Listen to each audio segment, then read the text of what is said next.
ये जो इंडियंस है ना, ये अमीरों के लिए लेबोरेटरी रैट्स और गिनी पिग्स है। चूहे और सूअर जिन्हें कहते हैं, ये कड़वा सच जितनी जल्दी हम एक्सेप्ट कर लेंगे उतना हमारे लिए बेहतर होगा। 28 फरवरी 2026 को नरेंद्र मोदी ने अजमेर से एचपीवी वैक्सीन यानी गेडासिल 4 का नेशन वाइड ड्राइव लॉन्च किया।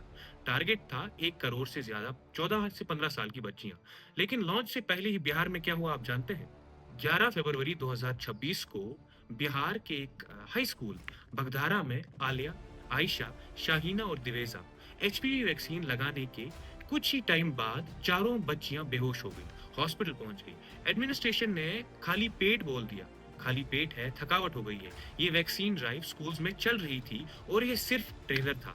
बुक्सार के आरजेडी एमपी सुधांकर सिंह ने 1 मार्च को प्राइम मिनिस्टर को लेटर भी लिखा कि सेफ्टी के इतने सवाल होने के बावजूद भी रोल आउट क्यों। इतिहास गवाह है कि इस वैक्सीन का जो पास्ट है वो दागों से भरा हुआ है।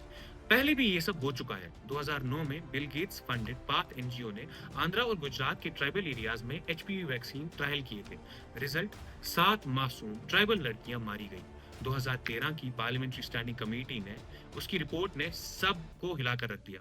कहा कि कंसेंट फॉर्म्स इंग्लिश में दिए गए थे उन माँ बाप को जिनको अपना नाम तक इंग्लिश में लिखना नहीं आता। लिटरल हेल्थ था ये। इंडियन लड़कियां उनके लिए लेबोरेटरी डॉग्स बन चुकी थी। और अब सबसे शॉकिंग चीज, बिल गेट्स ने रेड हॉफमन के रीसेंट पॉडकास्ट में क्या कहा आप सुनिए। And it's kind of a laboratory to try things that then, once you prove them out in India, you can take to other places. And so समझ रहे हैं ना आप? इंडिया इनके लिए एक लेबोरेटरी है जहां ये चीजें ट्राई करते हैं। अगर चल गई तो यूएस और यूके जैसी कंट्रीज में ले जाएंगे, अगर नहीं चली तो हमारे बच्चे बूढ़े मर जाएंगे। 2009 में भी वही फंडिंग, आज भी वही वैक्सीन, और हमारी बेटियां अभी भी उनका सैंपल साइज है। अब असली खतरा, यूएस में गार्डल्स वैक्सीन पर हजारों रिपोर्ट्स और एक्टिव लॉसूट्स हैं। लड़कियां पीओटीएस यानी तेज धड़कन, कांस्टेंट बेहोशी, थकान वगैरह और पीओआई यानी इनफर्टिलिटी की शिकार हो गई हैं। इंटरनेशनल डॉक्टर्स और काफी रिपोर्ट्स ऐसे कहती हैं कि ये ऑटो इम्यून और न्यूरोलॉजिकल डैमेज का खतरा बढ़ा सकता है। इंडिया में पता थोड़ी चलता है कि कौन कहाँ कुत्ते की मौत मर रहा है। मैं ये बिल्कुल नहीं कह रहा कि आप वैक्सीन मत लो।